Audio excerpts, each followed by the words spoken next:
Make no mistake, no one thought we could do what we did in South Carolina. When you look at the demographics, right, that was, heavy evangelical, all these things. Well, Trump could never possibly win that. But guess what? Common sense is actually starting to make a difference. And so the party establishment, even the Republican Party, will do whatever they can to try to stop my father, because they realize if he gets in there, the little game that they're used to playing, and everyone takes care of everyone else, and everyone makes money off of everyone else's thing, and everyone's doing incredibly well for doing nothing, that all ends.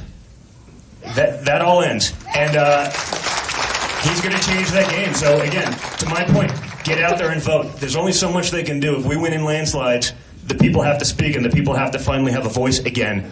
And that's what we're trying to do.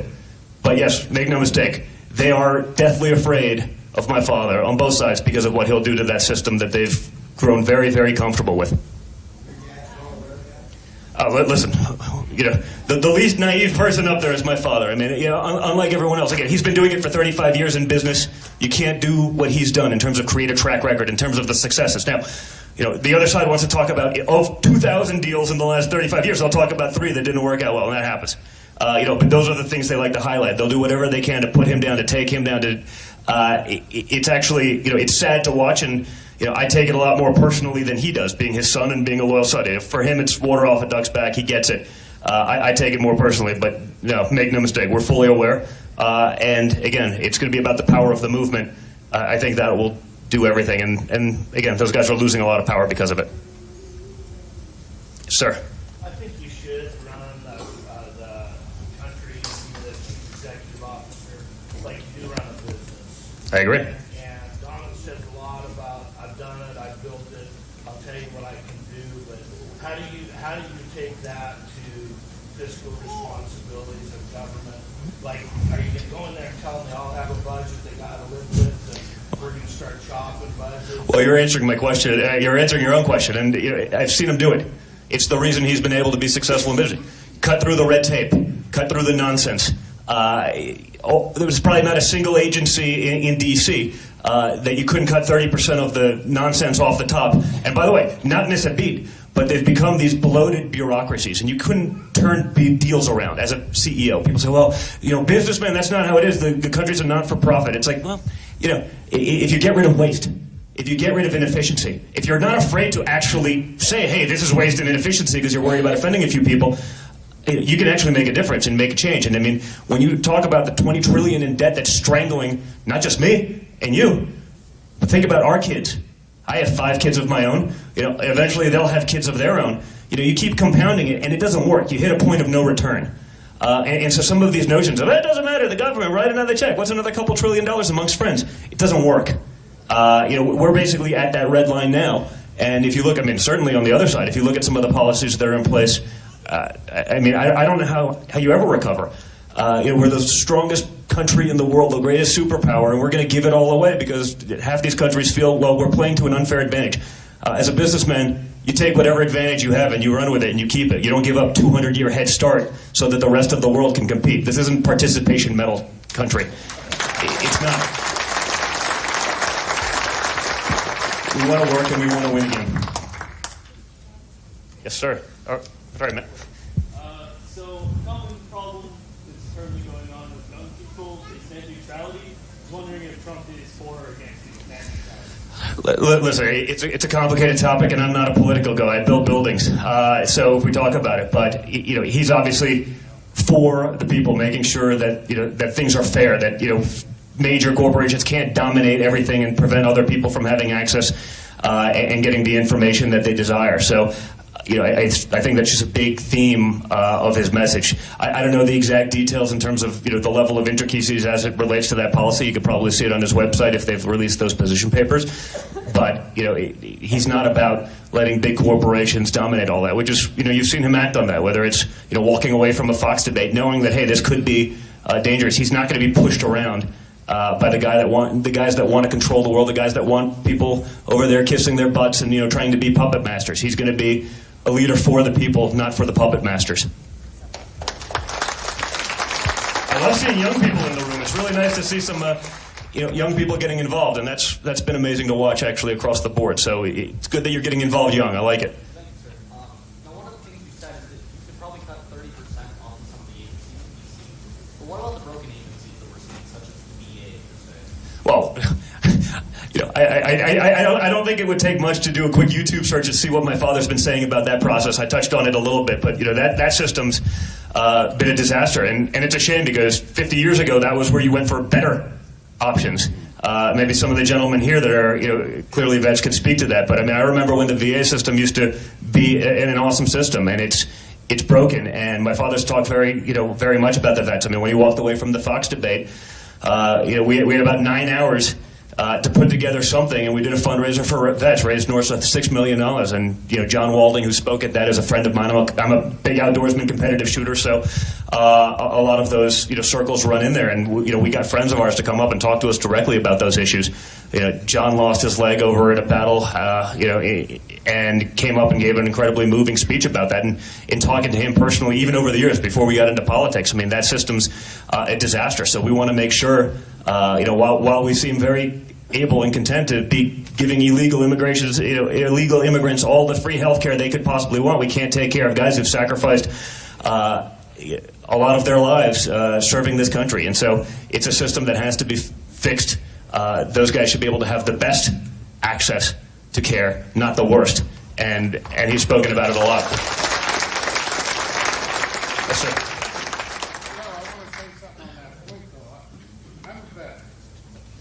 Thank you. I have buddies around different parts of the country that have called. VA in Salt Lake City has been awesome. Yes. Yeah, it is. Listen, I don't know about case by case because there are obviously exceptions to the rule, like there are with everything. I know that's not the case elsewhere. I know that's not the case when you talk about the guys that I know that wait weeks and months to be able to get a simple appointment that they could get in their local hospital, but they're not allowed to go there to the local hospital, who may do a better job because that's not covered. So it doesn't surprise me. I know Utah's done a great job with a lot of issues, as a state, and maybe it works well there, but it hasn't worked well in a lot of other places. Yes, sir. Okay, two things. Your dad is Well, I agree. The question was, my father gets hit a lot for women, but the reality of the situation is back in the 80s, we built buildings. That's still my main job. I've been doing this for 2 weeks now, like I said, 3 weeks, a little bit on the side just because I believe in what he's doing, and I want to make sure we get that message out. But back in the 80s, on some of the biggest construction jobs, some of the things that he started doing, I mean, he had women that were running jobs. Now, again, you got to remember, it's not 2016, this was 1980, 1982. To have a woman in charge of a major project that was a construction job, in New York City, it was unheard of. He's about merit. If that person was better, if that person was tougher, and they did a better job, it's not about, okay, well, we're arbitrarily going to put someone in here to fill a position to say, okay, we checked that diversity box. It's not about that. It's about getting the right people for the job, and he's been doing that for his entire career. It's very simple, and that's the way it's always going to be with him. But you're right. There's actually almost a disproportionate number of women in this room, so maybe that's because I'm so handsome. I'm just kidding. I had to throw a little Trumpism in there, so I can't help myself. It's genetic. Thank you. Thank you.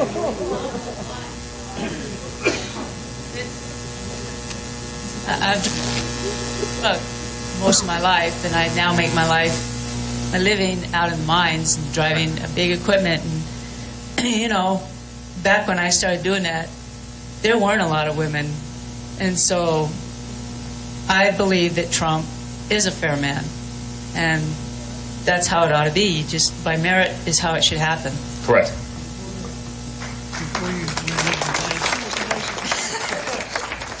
Yes, ma'am.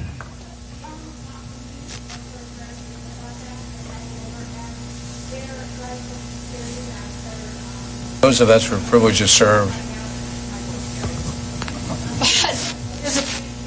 Of their income, and they're always being threatened. We're going to security. We're going to have to cut the Medicare. We're going to have to cut this. And they've paid into this their whole life. I don't feel like it's an entitlement. They don't feel like it's an entitlement. It's not an entitlement. My father's been clear about it. Ever, and this is not politically correct, hear them say we're going to cut food stamps.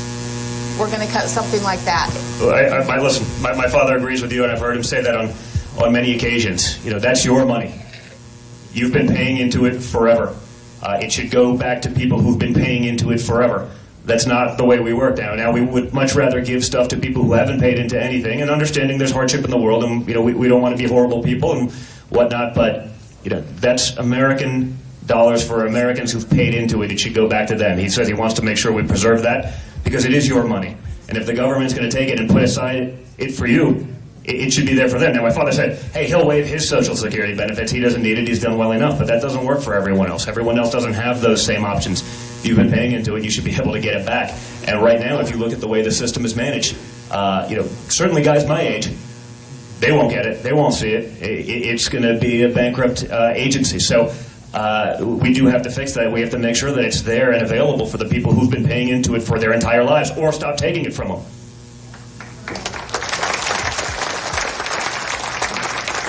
Yes, sir.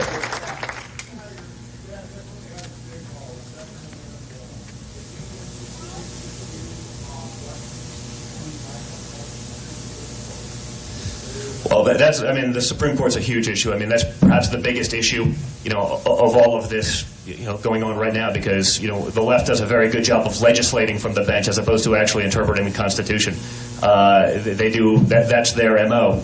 And that's how they, will continue to make major changes to this country and to the way, America's always been. And so it's a major issue, obviously.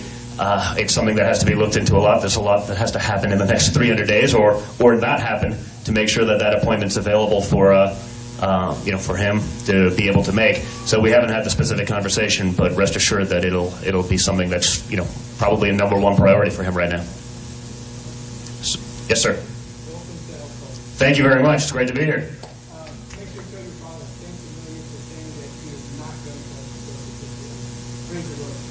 I will do that.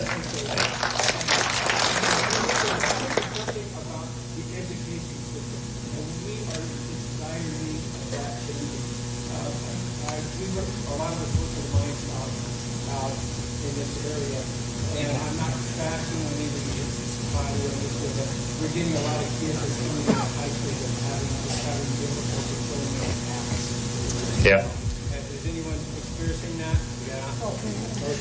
Yep. I mean, tell your dad to go through that, and Yeah. Well, he has been very vocal about it. I mean, education for him, he's obviously very against Common Core because you can't dummy down the system to the lowest common denominator so that you can pass the quote-unquote, little check marks that everyone puts in a system so that everyone else's kids are worse off for that. I mean, he's about local education.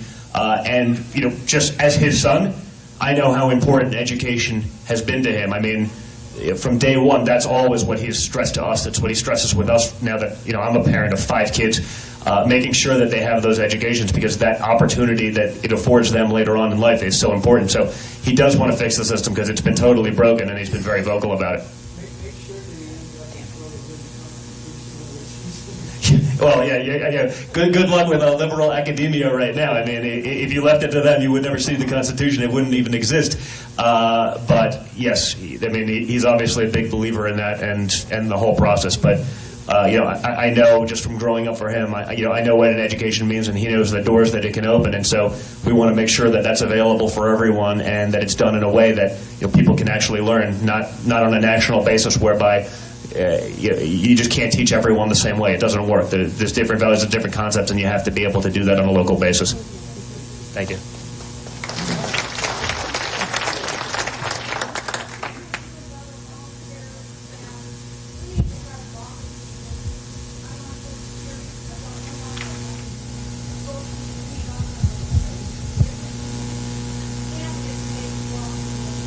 Yep.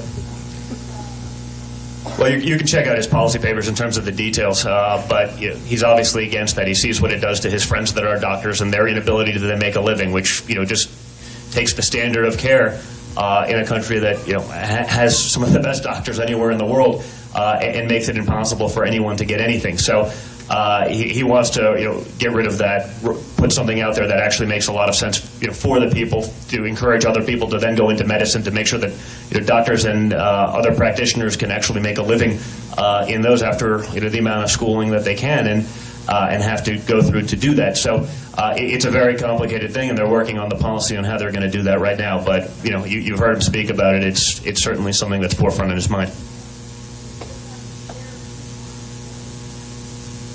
I don't know enough about the details of it. Like I said, I'm here, I've been in politics for 3 weeks, so I'm learning as I go myself. I build buildings. If you want to ask about foundations, if you want to ask about construction, I can talk about that. I'm probably the only son of a billionaire that's more comfortable in a D10 Caterpillar than I am on a golf cart. So perhaps I can be helpful in the mines more than I can in terms of the details of medical reform. But I like to say I try either way.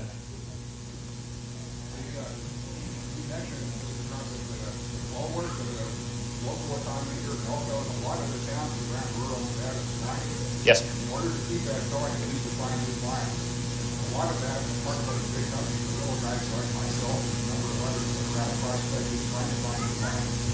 And we have so much trouble in the last several years here with all the government agencies proliferating more and more regulations, safe grounds, and all this. To the point where we are in danger of systems kind of like being able to entry. Well, yeah, without question. I mean, he's spoken of that. I mean, we deal with it even in our home state of New York when he's talking about the fracking issue and how, if you look at the border near my cabin where I do a lot of my fly fishing up in upstate, if you go 2 feet across the border, across the river on the Delaware, they're fracking, they're doing this, it's generating jobs, it's generating income, and then on 2 feet on the other side, they're saying we're not going to do anything about it.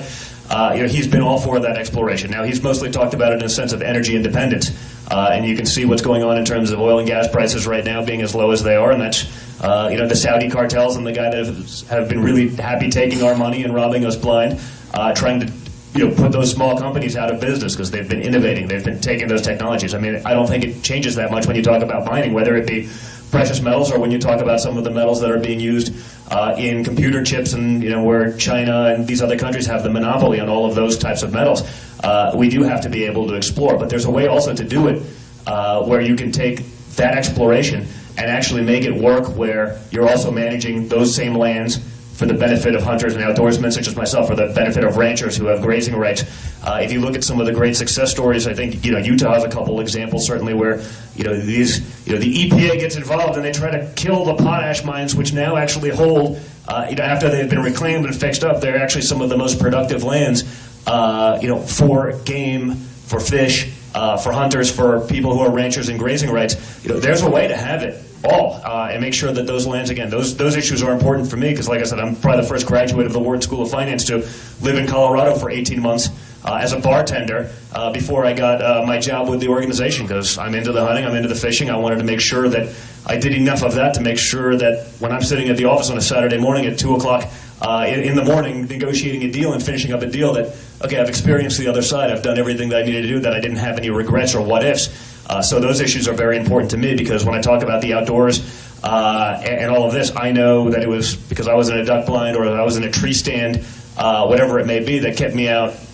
Not to say that I was an angel, but it kept me out of a lot of other trouble I would have gotten into growing up. And so I want to make sure that those same outdoor resources are available there for my kids because those opportunities were very important. But again, there is a way to do that with industry, whether it be mining, whether it be oil and gas, to be able to have the best of all worlds. But you can't do it with the bureaucracies that the government's created where rules don't mesh with other rules, and by the time you get through 3 agencies, you get everything that you need to do, and then another one says, well, this doesn't work with our motive, so we shut you down, and you spend millions of dollars just trying to get started, and you can't even put a shovel in the ground. It doesn't make sense. It doesn't work. There is a way to have it all. We just have to get rid of some of the bureaucracy. Yes, ma'am. Honestly, what I'm more concerned with is budget. So if your father does become president, what kind of programs would he be cutting to save money besides, of course, food stamps?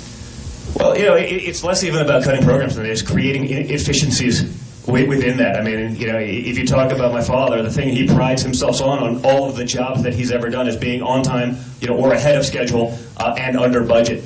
So, it's again about getting rid of some of the just positions that are being put in place where, there may be some guy who's really good at this and really good at that, and he has 1 day less experience than the guy that's in charge who's doing a horrible job, who doesn't know what he's doing, has no business being there, but he's only being there because he's got tenure.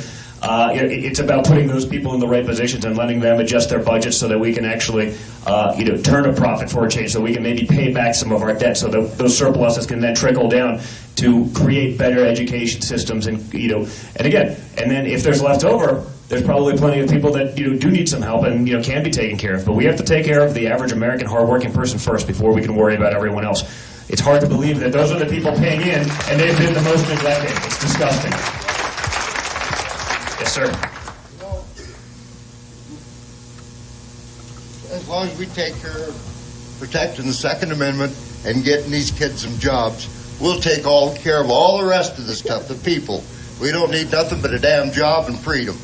That one's almost T-ball for me. If you do any research on me, you'll see where I stand on the Second Amendment. I'm a competitive high-power shooter. I shoot competitive F-class, long range, obviously big hunter, fisherman, all of that stuff. I reload myself for probably over 100 different calibers.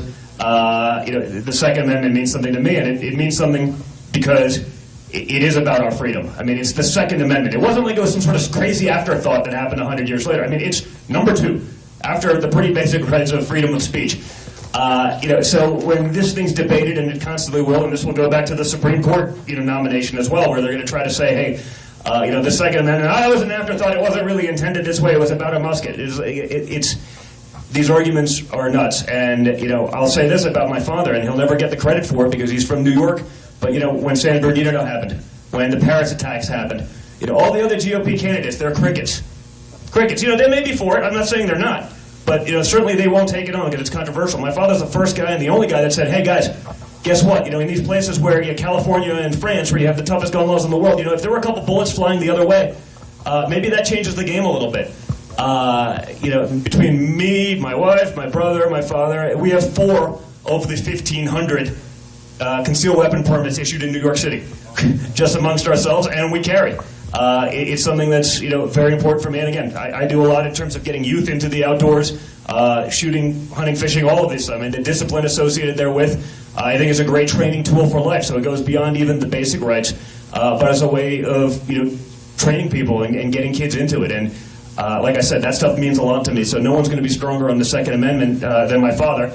And certainly, if there's anyone that ever doubts if there's any waiver, he's got his oldest son and his middle son in there screaming in his ear, because that's what we do every weekend. I mean, I shoot thousands of center fire rounds a year, shoot thousands of rim fire rounds a year. I shoot more shotgun shells than you can imagine as well, and that doesn't even include when we're hunting and fishing. So it's a real issue for us. I don't just sit there and pose with the shotgun or a rifle once a year with my finger on the trigger and the safety off like a lot of these other guys pretending that they understand the issue. I actually live that lifestyle. For me, it's a great American tradition. It doesn't get more important.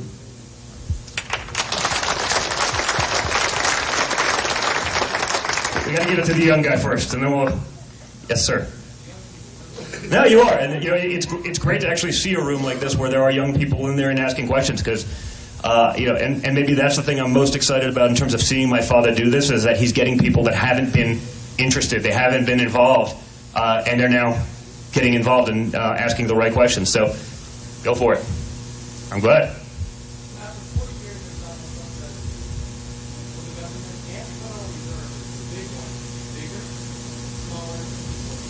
The government's going to be a lot smaller, because it's just grown, it's been bloated. I mean.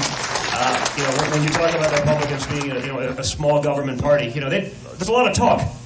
How much action has there been? No, seriously. How much action have you seen? They'll tell you everything you want to hear. They'll say it over and over again. Guess what? How many times have they acted on those principles? Exactly 0. Because, again, it's all part of the same cadre of guys getting together doing nothing. So, I think it's time to let a businessman in there, someone who actually has real-world experience, who's actually done these things, had done it when his own money was on the line. We do have to shrink it because it's the most bloated thing in the world. And, imagine the money we spent on these nonsense programs and agencies if they actually got spent on something useful. Educating our kids, maybe then those people are starting businesses and creating, actual surplus income and money that, yes, is taxable and, can go to fund these other programs. So, no, I think without question you'll finally see some change in terms of the small, quote-unquote small government party. Yes, sir.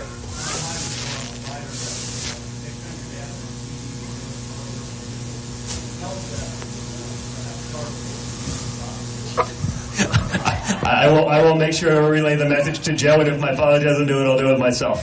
Yeah. We have the sock party over here, is it? Yes, sir. What can we do about 22 long rifle Oh, well, You can't find it. I know, well, and I'm guilty of that myself, because then when I do see it, I end up buying 5,000 rounds. And if you listen to the left, a couple bricks of 22. It's not, they're saying, you're ready to commit mass destruction. It's like, no, it's just not available, so you have to do it. I mean, as I get my kids into it, my kids can shoot a couple hundred rounds in an hour, just plinking around on some steel that we have in our backyard in our country. So, hopefully they're starting to catch up, though. I've noticed the shortage isn't as bad as it was, but 3 years ago, you couldn't find 22 to save your life. You couldn't find components for reloading. In my own state, with this quote-unquote New York Safe Act, I can't even order reloading components without going through my FFL anymore, because apparently the bullet, even if it's not attached to lead, it doesn't have, or brass, and doesn't have powder in it, and doesn't have a primer attached, is apparently very lethal, because maybe I could shoot it out of my slingshot. But we have to stop having people, in legislating laws that don't have a fundamental understanding of what they're actually talking about. That would be, I know it would be a novel concept, but I think that's something that we have to do and enact. And also, I'd love to push on it. I don't know if my father's ever talked about, but state reciprocity in terms of concealed carry, because it's ridiculous that you can drive all over the country, you can go through all the hassles that you have to do to get a CCW permit, and you can't carry it across your border. That makes zero sense to me, but I don't know if it's something he's discussed. But if we're on the gun issue, that's another big one for me. You're back.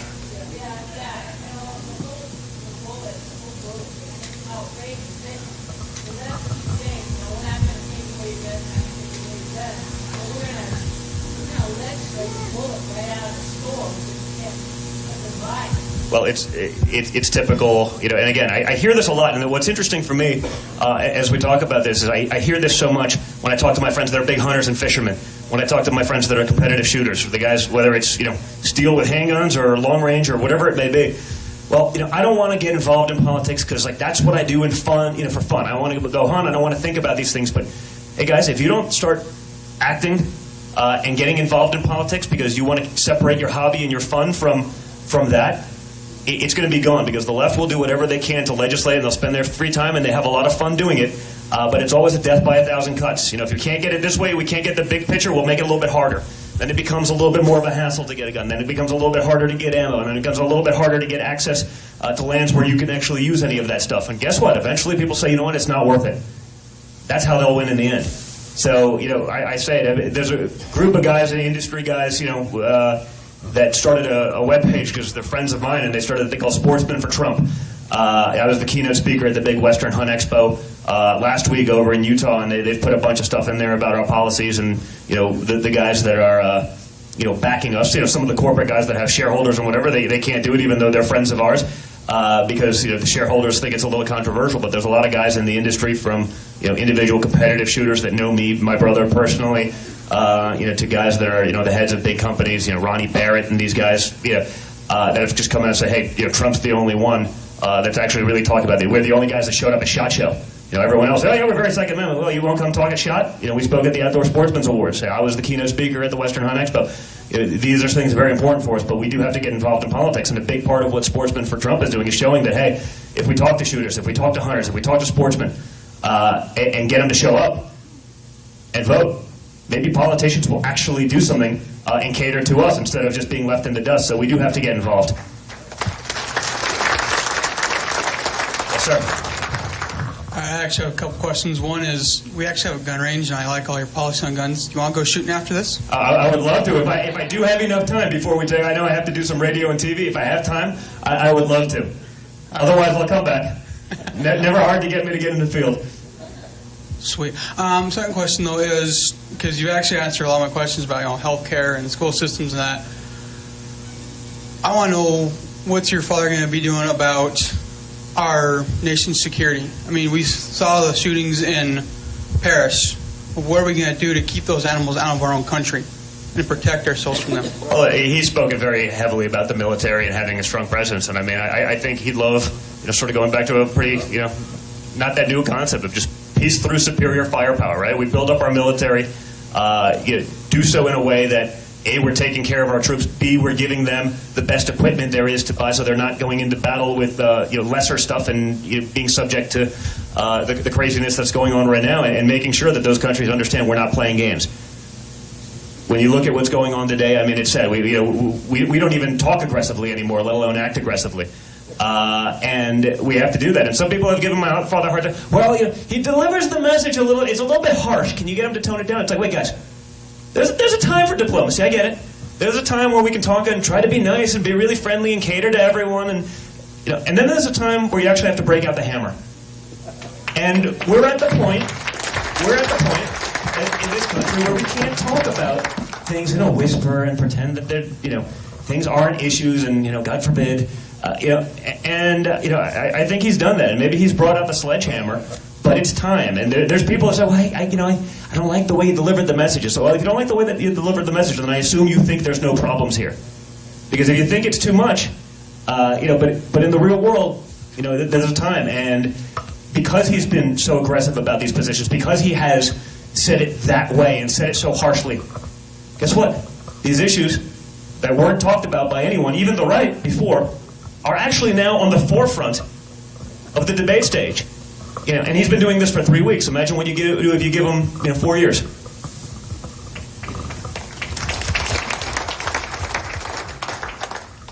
Hi, I'm in the transportation industry. I'm a locomotive engineer, and people talk about tax, international and everything. One key issue that concerns us is in the rail safety, as you've seen back late gas and oil and everything, the trains going up and some big problems. One of the things they want to do to us in the transportation industry is go to a one-man crew. The trains are getting bigger and bigger. I mean, the average train is running around 9,500 foot long. We have a train coming into Elko today is 20,000 tons, not pounds, tons. And they want to put one engineer on a train to cross the different points throughout the country with just one person who is a two-man crew.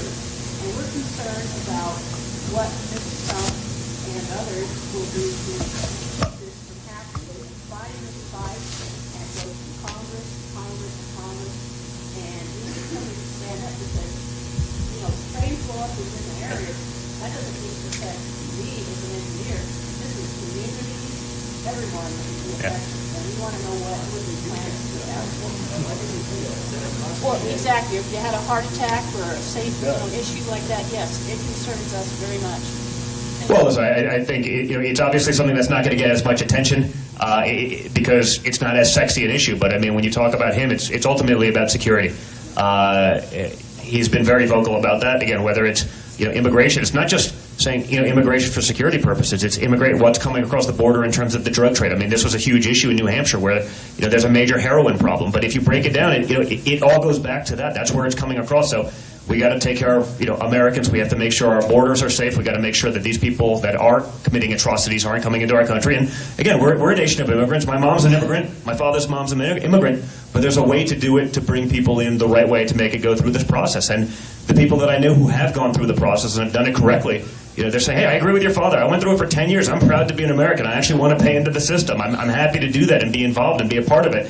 But there's a lot of people that don't necessarily feel that way. They want sort of all of the good stuff of America without having to actually pay into the system, without having to be involved, and without having to, assimilate at least a little bit in terms of our values and the things and the traditions that we hold dear. So, again, in terms of the security on rail, I don't know the exact issues. I mean, that does seem a little bit ludicrous because I've seen some of these trains because, again, where I spend my free time, whether, in the woods and whatnot, and in some of those areas, you see where they go through. And when you can sit up at a stop at a train crossing and watch for 25 minutes as a train rolls by, it'd be sort of hard to believe that there'd be a one-man crew on one of those monsters, especially when you're talking about some of the hazardous materials that are being transported, et cetera. So, I don't know the exact details, but it certainly seems very logical. Please have him look into that.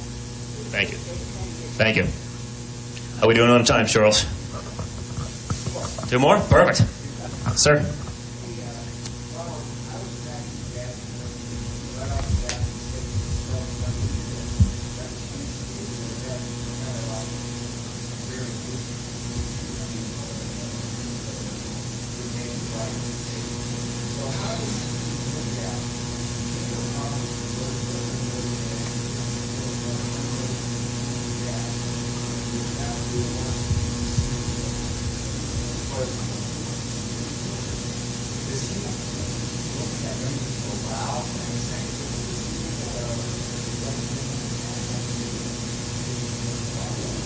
Well, I don't think he thinks they're treating him properly when you see sort of the lies that are being perpetuated about him. I mean, I think without question, I mean, he doesn't.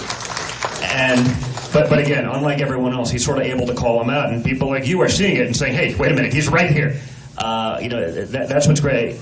Because he's been able to be so vocal about the issue, he's been able to highlight him, and people are finally figuring out how this system, which is totally broken, actually works. That said, he looks at $100 million. I guess it's a lot of money, but Bush spent $150 million trying to get it, and look where it got him. Decent guy, decent individual. He spent $15 million, I think, in attack ads alone in South Carolina against my father. But ultimately, if all of you go, show up, and push that button, and speak, and say, hey, this is the guy that should be doing this. Eventually they're going to fold, or there will be no GOP as they know it. And it's probably time for that. I think we're all for a lot of conservative principles and values and everything that they're talking about, but the way they're trying to do it with their little cadres and their little backroom deals and trying to cut anyone out who can actually effectuate real change, who actually make something happen for a change, that doesn't work forever. So I think perhaps he's the guy that's delivering that message. And frankly, if there's one thing that we get out of this whole process, is that he's showing other people that, hey, maybe if you get involved in the game and do it, you can make a change, and so you won't have the same stable of politicians just we get one thing, we sit on a committee for 2 weeks, and now we can check that off the box and say we have experience in XYZ, even though they've never really done anything. It's very different, and hopefully he's just changing the way this game is played permanently, not just for this election. Yes, sir.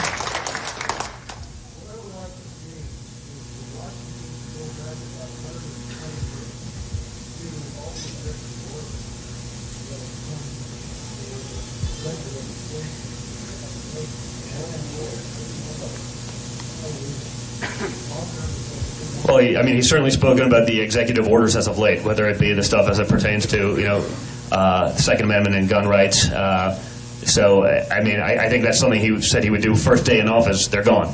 I don't know about 120 years of the history. I don't know what's in there, what's legal, what's not. That's a little bit in the weeds for me. Now, it's not for the people that he'll bring in, and that's perhaps the most important thing. And it's my segue into what he'll do for this country is actually bring in real people, guys that have done this in the real world, guys that are real businessmen who've done it and been successful.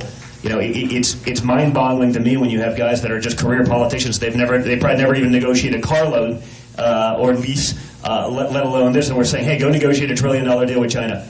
It's mind-boggling. It'd be like me putting my son, who's been wrestling for 3 weeks, putting him in the ring against Dan Gable. There's some things you don't do, and I don't know why, as a country, we continue to perpetuate this and put lightweights in against people who are saying, hey, let's put the best in a room. He's about, and will always be about, putting the best in a room. So he'll have people looking at all of these issues. He'll actually form teams that can be successful, not just because, well, it's this guy's turn. It's not this guy's turn. We're going to put the right guy in the job. Thank you so much, guys. I think I ran out of time, but it's been an honor to be here. Thank you for listening to me, despite me being new at this. Hopefully, I've been able to convey a little bit of my father's message. He just wants to do what's right by you, what's right by the hardworking people of this country, and he wants to give you a voice for a change, because, unfortunately, that should be the most important voice, and it's been totally lost these days. So, thank you, and again, remember, please get out there and actually vote, caucus, do it. It's important. Thank you so much. It's been an honor. You didn't, frankly, have the balls to put country before party.